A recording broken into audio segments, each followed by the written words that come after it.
আসসালামু আলাইকুম। বন্ধুরা কেমন আছো? ভালো আছো? আশা করি সুস্থ আছো। আলহামদুলিল্লাহ আমিও অনেক ভালো আছি। আজকে আমাদের প্রিয় নবী হজরত মুহাম্মদ সাল্লাল্লাহু আলাইহি সাল্লামের দাদার নাম, মার নাম আর আব্বুর নাম বলবো।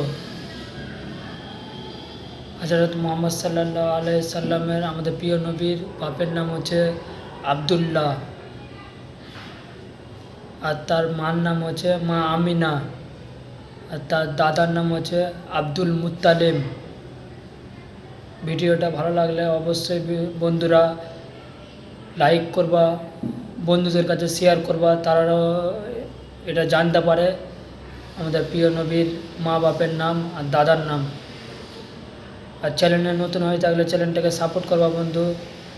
নতুন নতুন ভিডিও নিয়ে আসবো আবার তোমাদের কাছে, আবার নেক্সট ভিডিও নিয়ে আসবো। আলহামদুলিল্লাহ।